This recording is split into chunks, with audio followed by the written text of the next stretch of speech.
Hello, welcome back to Whisky Wednesday. Another Wednesday, another whisky review with me, Joe.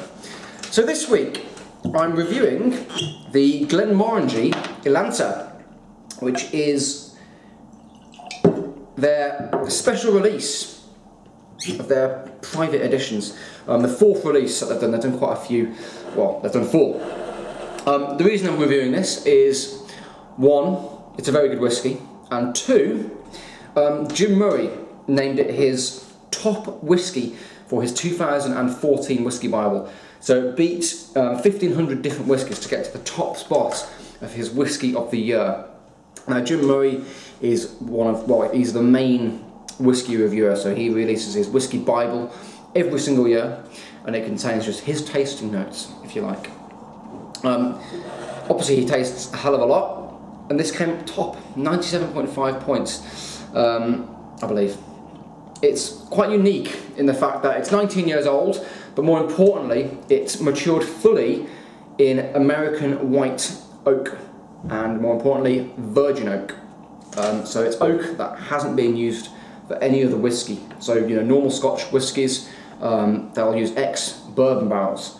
So the barrels have already been used for bourbon, so the oak's kind of already had whisky in it. Whereas this, the oak they're using, all they're doing is heavily charring the barrels, but nothing else has been in it.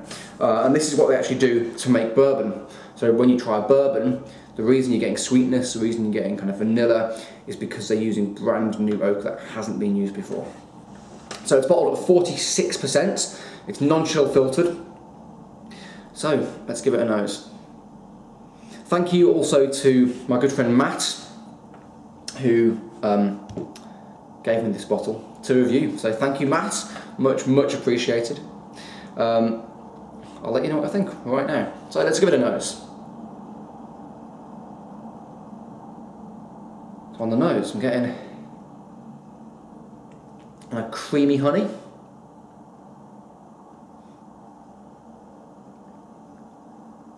Quite buttery.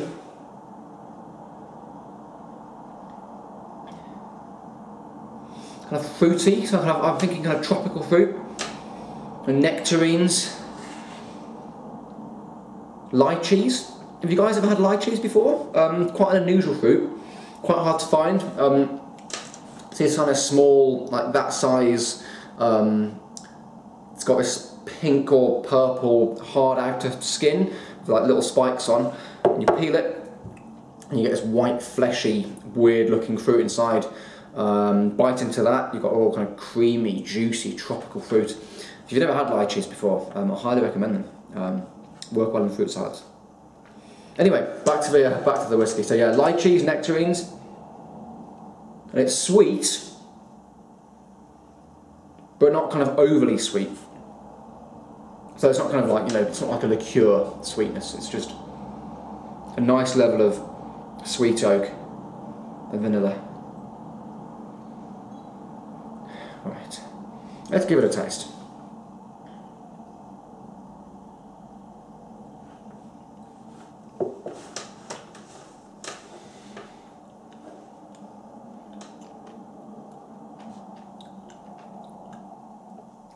Okay, first taste, don't forget, you're not going to get a huge amount because your palate's just going to be getting used to the actual alcohol and the strength of the whiskey.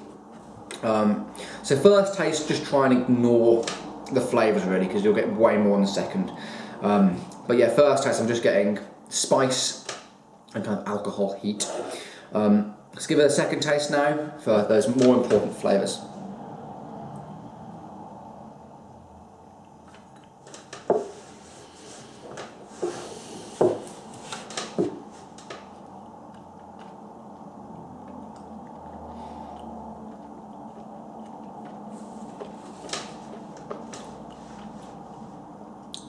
Right. Flavour-wise, it's very different. It's flavours that you wouldn't really associate with Scotch single malt whisky. So, buttery vanilla, peaches, cream, honey, and also Manuka honey. So it's that kind of thicker, kind of more expensive honey, if you like. Again, that kind of oaky spice comes through, so I'm getting cinnamon, maybe a bit of allspice, maybe a bit of clove. Also getting tartatan, which is a kind of a French apple tart, where they have the pastry on the bottom, and then it's kind of apple chunks that are caramelised on top. So it's not an apple pie, it's tartatan. Quite a specific apple tart. Lovely, lovely. So yeah, tartatan. Let's give it a third taste, sorry.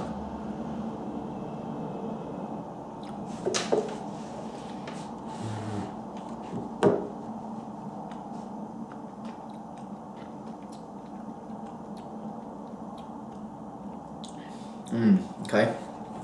And the third taste, again, there's kind of bourbon-esque notes come through, so I'm getting kind of a creamy maple syrup, and then kind of as it develops on your palate, kind of sweet beery maltiness. So you definitely know it's a single malt because you get that kind of beery, that malt, that kind of honey, biscuity sweetness to it. Let's give it one more taste for the finish.